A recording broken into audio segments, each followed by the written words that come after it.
And now from our studios in downtown Winnipeg, it's time for 107 Live. Tomorrow night at the University of Winnipeg's Eckhart-Gramate Hall, the Virtuosi Concert Series welcomes the Rolston String Quartet in a performance of quartets by Haydn, Brahms, and Debussy. Hailed by critics for their beautiful sound and exhilarating performances, the multi-award-winning Rolston Quartet are proving themselves to be at the forefront of up-and-coming world-class string quartets. The Rolston Quartet consists of Luri Lee and Emily Kruspe on violin. Hezekiah Leung is the violist, and the cellist is Jonathan Lowe. It is with great pleasure I welcome them into our Classic 107 studios. Good afternoon. Hello. Hello. It would help if I turned on the mic. I want to first start talking about the background of the quartet. How was the quartet founded? So we decided to meet at the Banff Residency back in 2013, where we started playing for that 3-week duration, and shortly after we were situated in Toronto for our first year as a quartet, and we spent a lot of time doing it, but it wasn't our sole focus, and this changed when we were accepted into the string quartet residency program at the Shepherd School of Music at Rice University, where we spent the next 3 years really learning pretty much everything from the ground up about how to be and how to play as a quartet. And subsequently since then, we've been at Yale University's School of Music for the past 2 years, which we've called home. Nice. But Banff has been it's been a lucky town for you. You formed in Banff, but something very important happened with you in 2016. Am I correct? You want to talk about that, or the win at the Banff?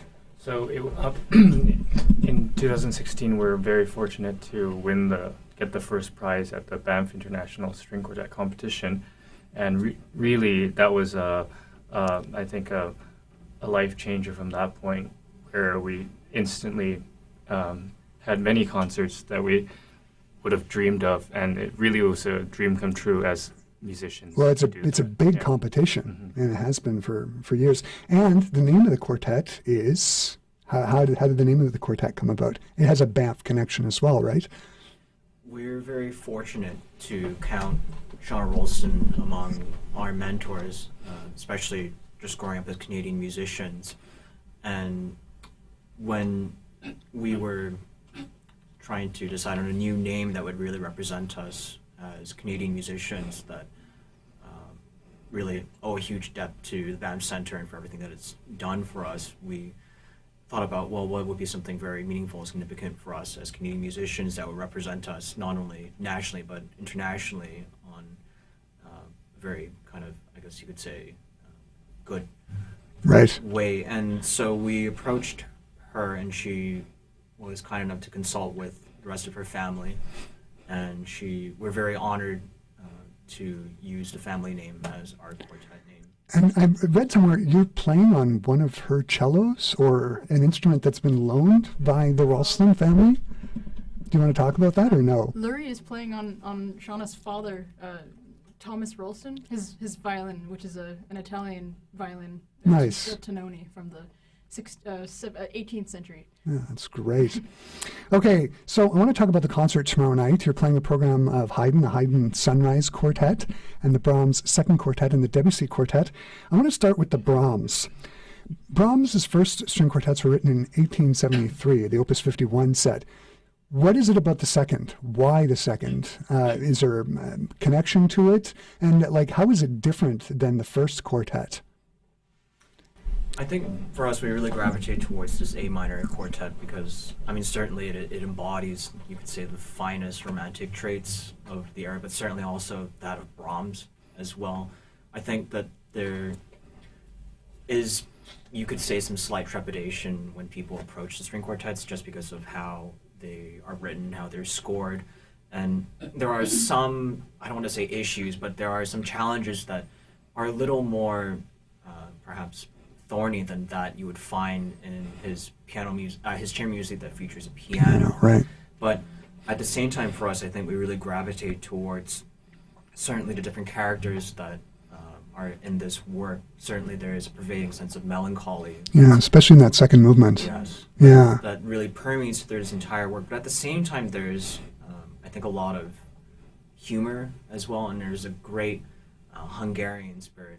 Yeah. It's a gypsy spirit. Yeah, it's like that last moment. Yes. There are moments it almost has like a Czardas feel or something. It has a very sort of Hungarian flavor. And for me, whenever I hear that quartet, and especially that final moment, I think in particular of the G minor piano quartet, which has that rollicking Zagojna, finale. Yeah. So yeah, it's a beautiful, beautiful quartet. The other quartet that I'm really excited that you're playing on Saturday is the Debussy Quartet. It's one of my favorite quartets. Debussy was breaking new ground when he wrote that quartet. He was creating whole new sounds and new textures with that quartet. Do you want to talk about where some of those sounds came from? I'm thinking here in particular the Javanese influence. Anybody? So Debussy, he attended the World Expo. Yeah. And I think that was a huge source of inspiration where he opened up to different sounds from all different cultures, especially from Asia and Spanish music. You hear that in the second movement. And I think because of that, he was fighting against to make his own voice in that time. So through those influences, he really brought out the different types of exoticism within that music, and he really put it in his quartet. Right, and I mean, it really was a groundbreaker.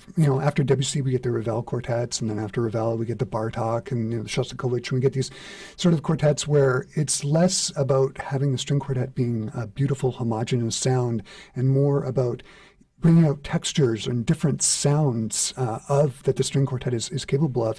In rehearsal, what do you do to sort of, do you all agree on the sounds that you're going to create like immediately, or do you discuss, or how does that come about in rehearsal? I mean, I think the greatest thing about the music in Debussy is the harmonies. It's like you said, it's groundbreaking and so unique, and it's so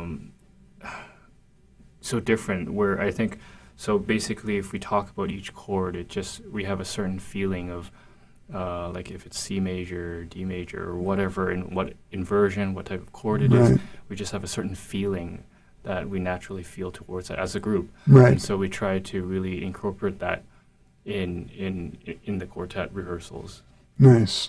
One of the other things I love about Debussy's music is everything's like a seed. He'll give you 4 or 5 notes right at the beginning, and out of those, this little motif, he'll create a whole piece. For me, it's in the first movement. Do you want to talk about that at all, or? I mean, The motif. yeah. Well, there's this little motif that's right off the top, and out of that, it just sort of grows. He really expands on it Yeah. throughout the whole thing. You find it everywhere in the first movement, and in so many different types of textures and characters and dynamics and registers and tempi and. Yeah, it's just a marvelous quartet. Yeah. And then of course there's that, pizzicato second movement that is, yes, it has that Spanish quality, but it's also that Javanese gamelan, influence in there as well. It's a marvelous quartet.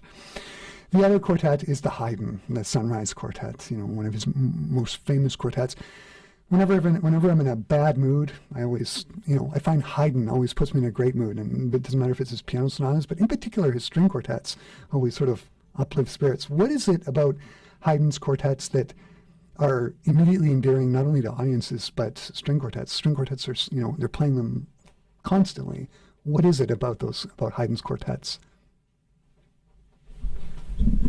I think certainly people will really gravitate towards these works because they're, in a sense, very catchy music. His most famous ones all have, I think, very memorable themes, and really a pervading sense that they're very enjoyable and a great deal of fun. Yeah, he had a great sense of humor. Yes. Yeah. That really shines through in his best-known works. And he also not only mentioned that he was incredibly prolific, but he also, of course, really, you could say he was the first person to really master genre. So in terms of voicing and textures, I don't think anyone up until he came around really figured it out as well as he did. Nice. I mean, they call him Papa Haydn for a reason, right? So I understand you have something to play for us. Be willing to play a little bit of music. Maybe tell us what we're going to hear, and then go to it. So this is the exposition from Debussy's String Quartet. This is the exposition from the third movement. Nice.